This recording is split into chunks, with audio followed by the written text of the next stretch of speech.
right, so today we're going to be putting a face on your mask, on your leaf. See, I'm already messing up.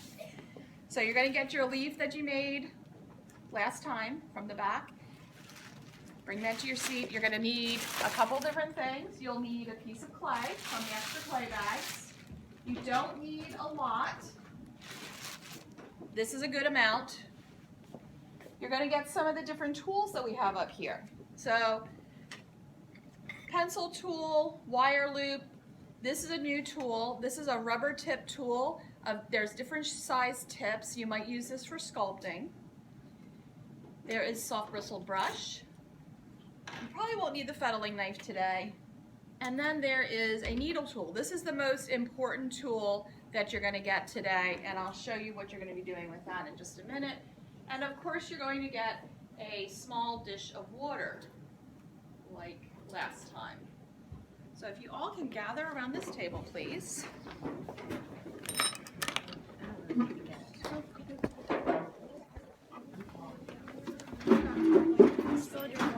Uh-oh. Right.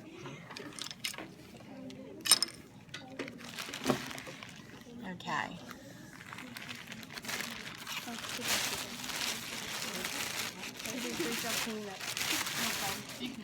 All right, you can slide your leaf off of the tray.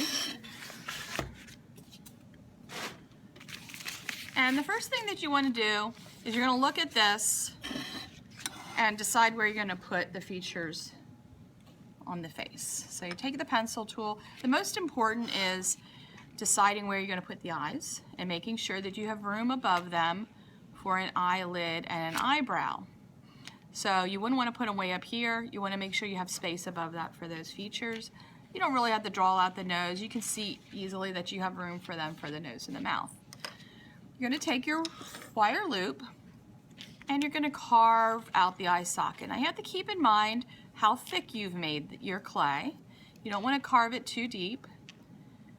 So you make a little oval shape for the eye socket. Then you're going to take some clay for the eyeball, roll it into a ball, and you're going to attach this. This is where that tool, the needle tool, comes in. This is where you're going to attach the clay. Using the needle tool, you're going to make a crosshatch. It's called scoring the clay.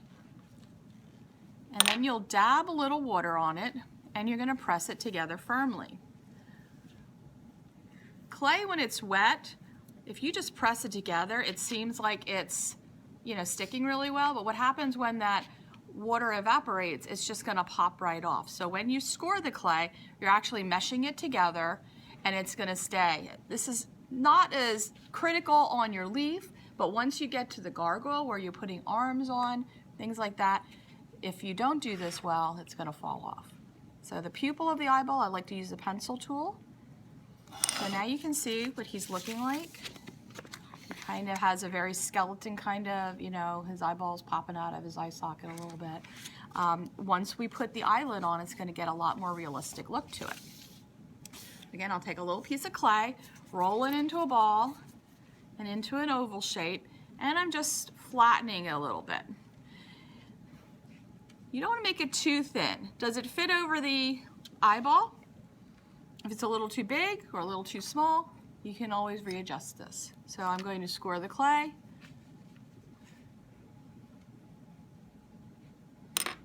Dab a little water, and I'm going to press this on firmly.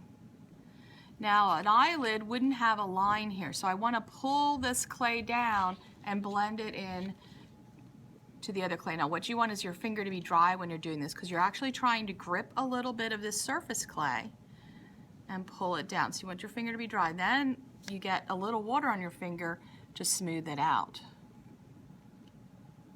and get rid of all the marks on it. Now if I don't like the way it looks, the nice thing about clay is I can always redo things. You could always take some away, but it's having a more human look once it has that eyelid over it.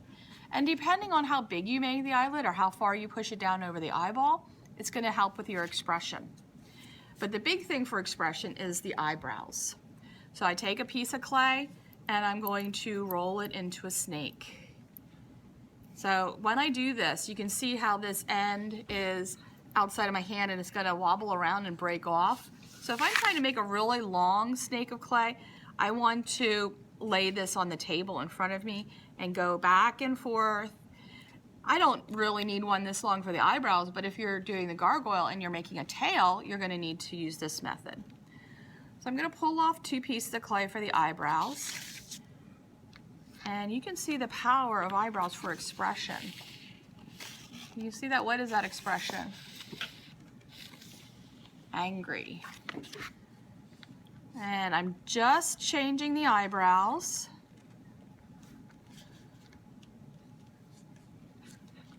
And this is a little more tricky. What do you think this one could be? Go ahead, you can say it. Confused? That's a good one. Yeah, some of them are a little more subtle, but you can see how just the eyebrows, and if you watch animation, you know, you'll really see that, you know, how the eyebrows give you that expression. I'm just gonna make high arched eyebrows, which is kind of a happy, open expression. So wherever I wanna put those, again, scoring the clay, always using the needle tool for that, pressing this in. Now I'm just gonna use a little bit of water and smooth that out. I don't want to blend the eyebrow in. I want it to be sitting on the surface. One option is putting a texture on the eyebrow. If you want to do that, after you smooth it out, you could use your needle tool. That is optional. There are a lot of requirements, like the eyeball, eyelid, and some other features which you will see up on behind my desk on the agenda for the day. So as you're working, if you want to look at that, you'll see everything that is required that I go over right now. Now I'm on to the nose. I'm going to take a little bit bigger piece of clay, and depending on how big you want your nose to be.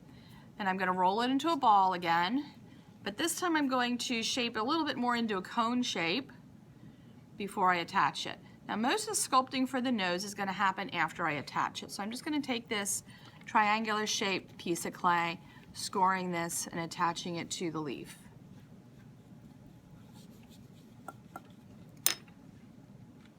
So I'm pressing this in. And it kind of looks like a Bert and Ernie nose from Sesame Street, you know, like that little foam. So first I want to blend in the sides, like our nose, part of the face. So again, dry fingers, I'm going to pull this clay down, getting rid of that seam, while trying to maintain as much material there as possible. That'll then shape into a nose. So I'm going to smooth it out. And now I'm going to press it into a nose shape. So I'm going to the bridge of the nose, blend it into between the eyes here. Maybe I'll make a little round tip for the nose. Yours, of course, could be very different. But of course, what's going to make it really look like a nose is nostrils. So I like these rubber tip tools because they have a big handle and I can shape the nostril. So I'm going to poke in here and on the outside, kind of hold my finger there, so that I get the look of a nostril.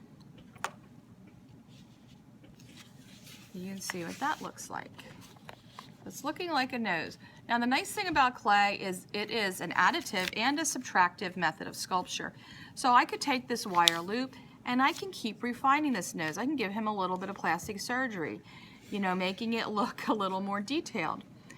And if I go too far with this, if I realize, oh, I got a little carried away and I took away too much, or maybe I wanted the nose to stick out more, maybe I wanted it bigger, I could take a piece of clay, score it, blend it in, and now I have more material to work with. The people that are carving gargoyles don't have that luxury. They're making that out of marble. They're chiseling it away. Once that piece is gone, it's gone. So clay is a very nice material to work with. After I have the nose looking the way I want, always finishing it with a little bit of water, smoothing out, and making it as flawless as I can. All those little chunks of clay that are sticking up that are soft right now will get hard after they're fired and not be as nice. On to the mouth. Again, a snake of clay. I will start with a small upper lip. I'm going to attach that right there, scoring the clay, a little bit of water, pressing it on. Now, a lot of people have a little divot in their upper lip, not everybody. So I like to take the handle of this needle tool, press that in, and then turn that upper lip down. The upper lip kind of looks a little bit like an M. The lower lip will give the expression, do I want a very straight look, or you could make it frowning and bring that down further. You could have an open mouth that's singing or talking. So that's what I'm going to do. I'm going to score this clay and attach it. And of course, because the lips are on the surface, I don't want to blend these edges in. I'm just going to blend that with the upper lip a little bit. Now, if I have an open mouth, I'm not going to see a flat panel. What would I see? Anybody? Teeth, right? Right inside the lips are your teeth. So you could draw teeth with the needle tool. I've had people draw braces too, which looks really cute. You could take away and just show that upper row of teeth. So I'm using the wire loop and I'm making that nice straight edge for those upper teeth. So it looks pretty dramatic. So you could have that, or you could just have a completely open mouth without any teeth showing. You can have a tongue sticking out. You could put a mustache on your leaf. These are all possible fun things that you can add. I've even had people do like a little goatee or beard on theirs, so you can be creative. You do want to smooth everything out, like I said, the best that you can. So in the mouth here, this is a good place you might use this soft bristled brush. This is mainly for areas that you can't quite get your finger into to smooth it. Once you have the mouth completed, you're going to move up here to the face again. The face isn't a flat panel, so we're going to add some hills and valleys. We're going to start with an eye socket. So if you carve away a little bit right under the eye, and then if we put a cheekbone right next to it, we're making this so it's not so flat. Little piece of clay then for a cheekbone. I'm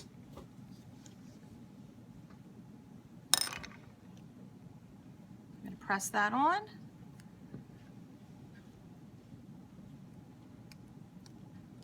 And I'm blending the edges in. After I have those smoothed in, I can press this down and make it look a little more subtle. So once again, after that, that's all the required pieces on your leaf, well, except one. And smoothing the surface the best I can. Last requirement is veins. Take the pencil tool after it's smooth, and you're going to draw a few veins in the side areas. On this sample, you can see there's like little divots. You can put those in using the point of the pencil tool. You don't have to, that's obviously not required. There's also a word carved into this. You could put your name, welcome, hope, love. If you have a lot of attention to detail, you would use a very pointy pencil tool and you could draw those letters, and you just want to dig the center of them out a little bit and smooth down the edges. If you don't have a lot of attention to detail, just skip that. That is not a requirement. So once you have this all finished, the face is looking exactly the way you want, you're actually going to pick it up and you're going to carry it over to where the tools are. And you're going to be putting a hole in the top. There are straws over there, and that's what you're going to be using. I'm going to bring one over and do it right here so you can see obviously on the camera. So, but you're going to walk over there so that there's only 3 straws. So you're going to use this just like a little drill, push it through, and you can see how the clay stays in the straw. Don't try to squeeze that out, and keep using the same end, and that clay will just push up there. So it makes a perfect little opening for you to hang this on the wall on a nail when it's all finished. You're going to put it on the tray. Make sure everything is just right, and then this is going to get stored in the back room. You are not going to put it in the bag if you are finished with it.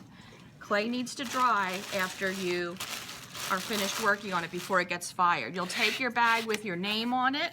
You'll just lay that underneath, and this is going to go on your shelf just like this. Now, if for some reason you don't finish today, you will have time next class period to finish the face. In that case, you need to put it back in the bag, so that it doesn't dry out. All right? Take your seats, please.